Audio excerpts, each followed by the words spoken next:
Halo bro, masih bersama gue Kenny di The Firanda Channel. Oke, jadi sebenarnya konten ini tuh konten lanjutan bro, ya, lanjutan dokumentasi gue lah, ya, kurang lebih 2 atau 3 konten sebelum inilah. Nah, di konten itu gue ngomong gini, ya, jadi harapan gue juga dokumentasi ini tuh bisa jadi apa ya, dokumentasi pembelajaran lah buat kita semua. Jadi siapa tahu ini berhasil, ya kalian bisa ikutin. Kalau nggak berhasil, ya jangan diikutin. Oke, jadi sekarang boleh deh diikutin. Karena metodenya berhasil nih bro. Jadi ini sekarang Pyra gue yang namanya Draco ini udah bisa bro makan pakan beku dan udah super lancar ya. Jadi kemarin itu gue puasain sekitar 1 bulan 2 minggu, 1 bulan plus 2 minggu, sesuai prediksi bro, 1 bulan plus 2 minggu, sama persis waktunya kayak waktu gue puasain Pyra gue yang kecil yang dulu lah ya. Tapi kan kalau dulu gue cuma cuap-cuap doang, nggak ada dokumentasi bukti. Itu gue bener-bener tega-tegaan aja, gue kuat-kuatin mental bro. 1 bulan plus 2 minggu si Draco nggak makan, karena gue lihat kondisi ikannya prima terus dalam 1 bulan 2 minggu itu. Jadi ya gue lanjutin aja terus puasanya bro ya. Paling gue tambah dengan doa-doa aja biar gue kuat mentalnya. Tapi ya inilah, akhirnya dia bisa juga makan pakan beku. Jadi sekarang di tank ini gue udah nggak pernah lagi masukin pakan hidup. Jadi pakan bekunya itu ikan selar bro, gue beli di pasar ya. Ikan selar tuh kan udah umum lah, biasa dipakai-pakai sama penghobi-penghobi lain kalau ikannya udah gede-gede gini. Ikan selarnya gue bagi 2. Biasanya per harinya itu 5 ikan selar bro. Jadi hitungan potongnya tuh 10 potong. Itu biasanya gue masukinnya 2 gitu. Jadi 2 potong yang gue masukin itu selalu disabet tuh sama Draco dan Bruno. Tapi kenapa 2? Jadi si Bruno itu kan selalu ngejagain di atas tuh ya. Jadi selalu rata-rata dia duluan tuh yang dapat potongan ikannya. Terus abis itu baru si Draco. Tapi gue senang sih, ini udah asik banget. Jadi semenjak gue training pakan beku ini, si Draco tuh jadi kayak apa ya, kayak jadi lebih kenal lah sama kedatangan gue ke galeri ini dan sama tangan gue gitu. Nggak tahu, responnya beda bro, responnya tuh lebih mantep lah gitu. Dulu kan waktu gue kasih pakan hidup ya, si Draco ini selalu rada-rada kalah makan nih sama si Bruno ya. Pasti sabetannya kurang yahut. Sekarang malah sabetannya makin yahut semenjak gue latih pakan beku. Cuman ya gimana ya, kalau Pyra tuh udah makan full pakan beku gini atau ikan potong, itu memang kita kehilangan tuh sabetan-sabetan Pyra yang ke atas gitu bro ya, yang melintir-melintir eksotis gitu lah. Ya, itu kita rada kehilangan sebenarnya, yang sampai nyiprat-nyiprat air tuh hilang lah di cara makannya dia ini. Sama kalau di konten YouTube gitu kan lebih asik kalau kita ngelihat pakan hidup ya yang dimakan, dia berburunya apa segala macam tuh lebih seru lah untuk konten. Tapi ya gimana ya, gue pelihara ikan kan konten nomor 2 lah. Yang penting ikan gue sehat dan bisa besar bro ya. Jadi kan gue bilang ini juga tank outdoor, suhu bisa berubah-berubah, rawan penyakit lah. Tindakan preventif gue tuh ngelatih dia pakai pakan beku. Ini juga setelah dia udah lancar gini pakan beku, selanjutnya gue mau ngelatih dia hand feeding nih bro, kayak si Bruno ya. Jadi si Draco nih harus bisa juga hand feeding, walaupun agak susah karena si Bruno nih selalu di posisi atas. Jadi kalau gue masukin tangan lewat atas tuh pasti Bruno duluan ya. Tapi nggak apa-apa, gue akan tetap semangat untuk ngelatih dia bisa hand feeding bro. Sebenarnya tanda-tanda bisa di hand feeding nih udah lumayan kelihatan nih si Draco ya. Contohnya kalau misalnya ada pakan beku yang udah keburu jatuh nih ke dasar. Biasanya kan Pyra tuh agak susah ya kalau si pakannya tuh udah jatuh ke dasar. Nah biasanya suka gue congkel tuh bro, buat towel pakai paralon. Nah itu dia udah nggak takut lagi sama paralon. Jadi buat towel dikit aja dia langsung nyamber. Nah itu sebenarnya tanda-tanda udah mulai mentalnya udah bagus bro. Jadi feeling gue sih sebulan lagi juga udah bisa lah nih gue hand feeding. Nanti kita coba. Tapi PR gua ini tarpon bro ya. Ini udah mau nyentuh hampir 2 bulan. Gila, udah nyentuh hampir 2 bulan. Ini si tarpon tuh belum juga mau makan. Malah responnya masih memble banget ngelihat pakan beku jatuh. Nggak mau nyamber, nggak mau ngedeketin gitu ya. Mungkin nextnya atau mungkin beberapa hari lagi gue mau coba pakai udang sebenarnya. Mestinya dia mau nih udang. Mungkin ikan selar agak kegedean ya, jadi dia agak kalah mental ngelihat makanan yang rada gede gitu. Sebenarnya harapan gue tuh dia mau makan pelet Oxydoras bro. Cuman tetap aja gue masukin pelet buat Oxydoras juga mendekat atau nyamber aja enggak. Gue bingung sendiri jadinya gitu.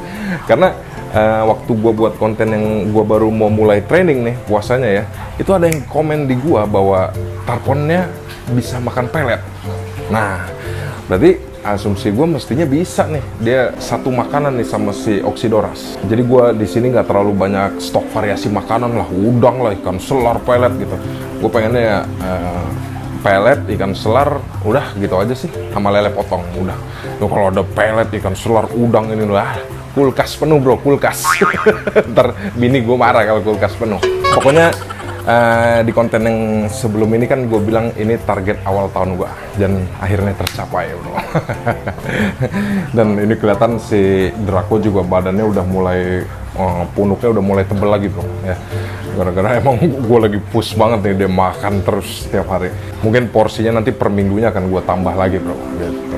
Jadi PR gue masih tarpon nih bro, nanti kita coba pakai udang, oke?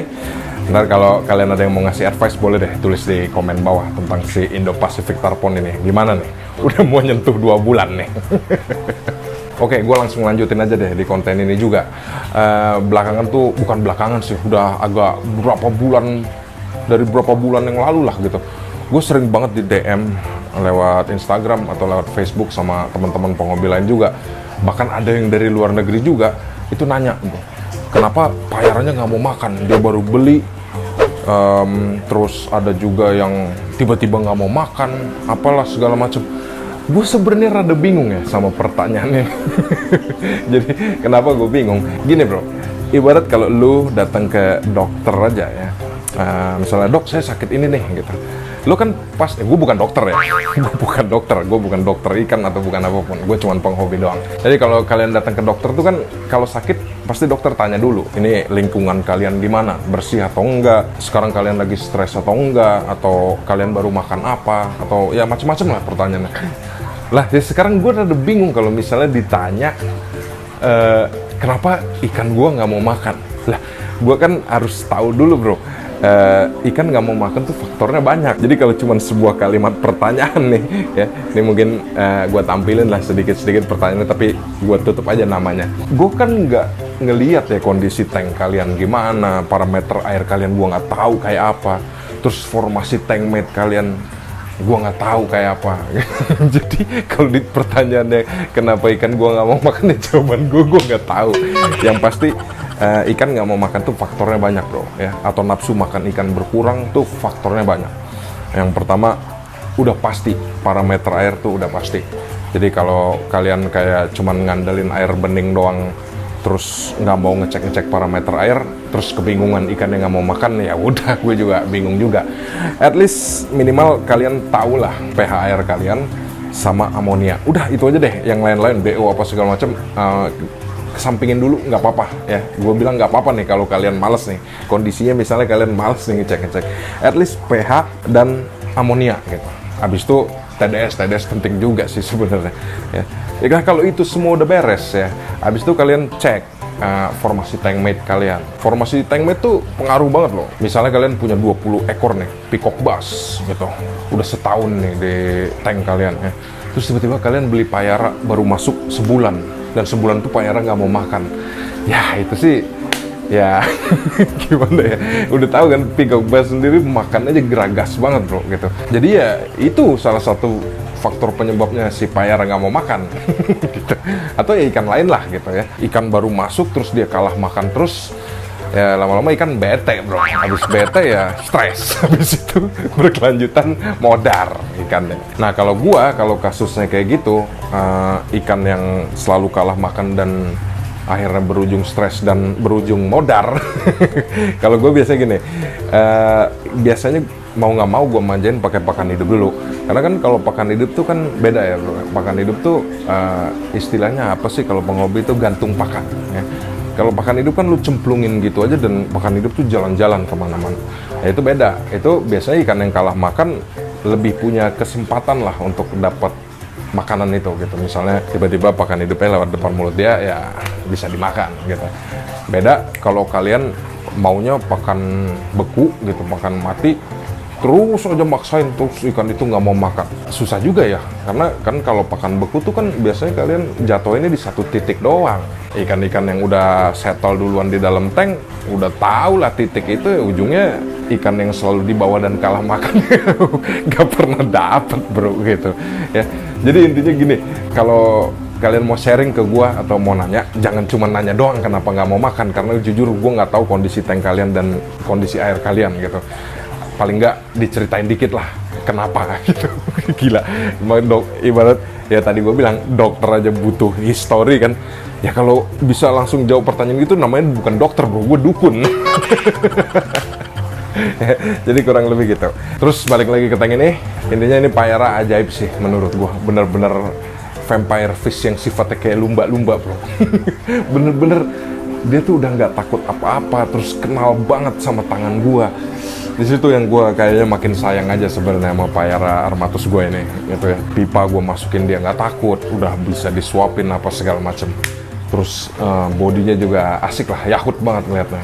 Pokoknya ini gue lagi progres punuk bro, biar punuknya tebel kayak piranha-piranha gue di dalam. Mudah-mudahan bisa. Oke, jadi ya sekedar sharing di konten ini bahwa target di awal tahun gue ini tercapai bro. Si Draco udah bisa makan pakan beku dan udah super lancar. Ya ini salah satu bentuk kesenangan penghobi sih sebenarnya. Ya sama aja kan kayak kalian ngepost di grup-grup Facebook apa segala macem, kan kayaknya bawaannya pengen ngepost terus ya.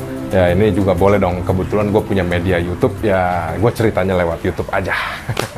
Gitu bro. Ya udah kurang lebih gitu aja konten gue kali ini. Jangan lupa like, share, comment, dan subscribe The Firanda Channel. Your hobby is your pride.